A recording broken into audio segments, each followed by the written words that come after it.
To us. Torfige breaks well in the centre. Lochsong towards the right of the picture. Amiga Minor is right up there, and Torfige just about leading him in the very centre. Towards the right, Lochsong. Lochsong and Torfige, then Furious over on the far side.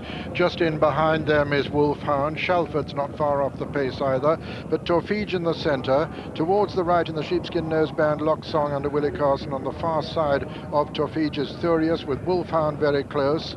Cambrian Hills, they're right over on the far side. Rose Indian tucked in behind the lead. Torfige the leader. Lochsong towards the right. Between horses then is Shalford, last year's winner. Furious on the far side, with on the very far side now Wolfhound beginning to make steady progress as they come down towards the 2 furlong marker. And it's Lochsong under Willie Carson on the right of the picture, who's taken it up now from Torfige in second. Here comes Wolfhound over on the far side in third. Furious is behind them, and then comes Shalford. It's Lochsong on the near side from Wolfhound on the far side. Torfige weakening a little. Lochsong holding out distress signals under Willie Carson now, and Wolfhound challenging hard over on the far side, and Wolfhound gets the better of Lochsong as they race into the closing stages. Montendre putting in a good effort, but Wolfhound is going to win it, and as they come to the line, Wolfhound has won the Diadem. Lochsong is second and third, Montendre for Torfige, then came Furious, and behind Furious, Rose Indian and Shalford and Mysterioso and Amiga Minor and Arctic Tracker, and finally Cambrian Hills. And so the result of the 1992 Diadem Stakes is first,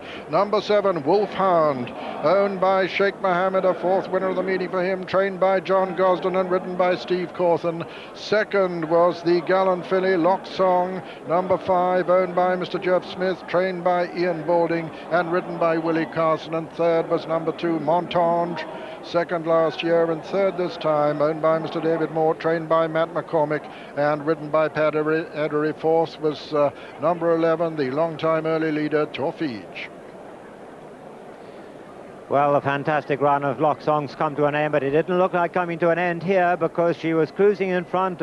Willie looked to say he'd got all his rivals covered. Torfige in the centre there in the red. Wolfhound on the outside, Steve going well enough. Shalford already beaten, and Furious under the whip were one from the left in the orange colours. But here, suddenly she starts throwing out distress signals, and the travelling and the racing has finally caught up with her. But what a race she's run. Still a good performance, Julian, because there's a big jump from handicapping to group racing, and this little horse ran a super race at Newbury, as I was saying. It gave him a confidence to booster all the way, and today, well, he's run right up, I think, to his King Stand running, and he's really turned in a good performance. He could gradually go into a Group 2 sprinter later on. I think 6 is his trip. I thought 5 was a little bit sharp at Newbury, Julian, but I think 6 has proved his ideal trip today.